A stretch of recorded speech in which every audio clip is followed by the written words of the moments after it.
Republican reaction now from the other side of Pennsylvania Avenue. Senator Pete Ricketts joins us, Republican from Nebraska, live at the Capitol. What is your reaction, Senator, to this? We mentioned in our open that many Republicans had said too little, too late. Is that how you see it, or maybe a little bit different? Yeah, absolutely. This is too little, too late. The president created this crisis 3 years ago, and in fact, he appointed Vice President Harris to address it nearly 3 years ago. And this is really the first thing they've been trying to do about it. Otherwise, they've had an open border policy. And it's important to note the president has had the same tools that President Trump had when he brought illegal crossings to a 45-year low. Because Biden, in a rush and executive actions, 94 executive actions in his first 100 days, he undid many of the important policies that President Trump put in place. He stopped deportations. President Trump built 500 miles of wall. President Biden stopped that. He ended Remain in Mexico. He stopped the internal enforcement, and President Trump was going after sanctuary cities. All these policies Biden did is what opened up the border. And now he's coming back to this thing that is so small. I mean, even Jay Johnson, who was President Obama's Department of Homeland Security secretary, said that 1,000 is a crisis. President Biden's not addressing the crisis, he's maintaining the catastrophe. Now, we looked at those numbers that you're referencing, and you're right. The numbers on the crossings have peaked during the Biden administration. We had a bar chart showing it clear as day there just a few minutes ago that was on the screen. What the Biden side, here it is again, is saying is that, listen, we put together a bipartisan bill in the Senate that would move in the direction of fixing this. Senator Lankford, the Republican, was among those who wrote it, and they say, and this at least seems fair to me at the time, that President Trump came along and kind of killed that for political reasons. So they're saying that's why we've come to today. What about that you guys could have done something in the Senate and didn't get it done?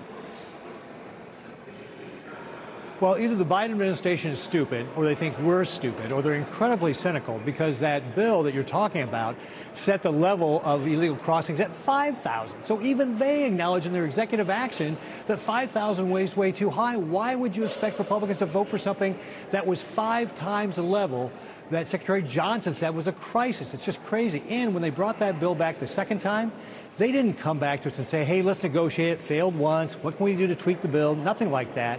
Schumer just tried to jam it down our throat with no amendments. Right. Just shows the disingenuousness on the part of the administration and Chuck Schumer. Understood. The second time, and here's an outline of the executive action from today, what the president says he'll be allowed to do. Your point is well taken on the second time, but what about the first time? The politics there were on the Republican side, no? No, absolutely not. You mentioned President Trump. Let me tell you, I don't know anybody that President Trump talked to directly in the Senate that said don't vote for this bill. As I mentioned, the threshold in the bill that was brought forward and the bill that was brought forward the second time was 5,000 crossings. Right. The president's own action today is at 2,500. So it just shows you how bad that bill was, that even the president wouldn't support 5,000. He cut it back to 2,500.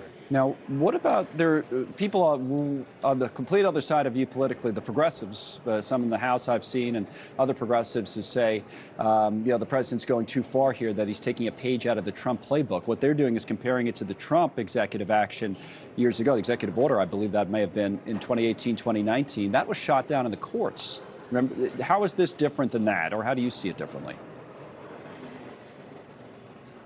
Well, I think that, first of all, what the liberals on the other side want is an open border. That's why they've been supporting this policy for the last 3 years. With regard to what will happen in the courts, that's going to be up to the courts to do. But if you go back to one of the most important things we can do to really get a handle on this is go back to Remain in Mexico policy. I've been on the border 4 times. I've talked to Brandon Judd, who's the president of the National Border Council, who represents our Border Patrol agents. He said the single biggest thing we could do to address this is go back to Remain in Mexico. It would be a huge disincentive for people trying to come here illegally.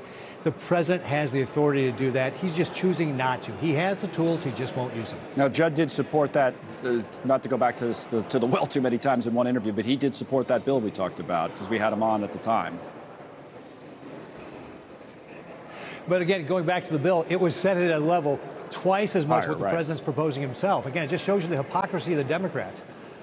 Thanks so much for watching. Just go to joinnn.com to find News Nation on your television provider. And don't forget to click the red subscribe button below to get more of News Nation's fact-driven, unbiased coverage.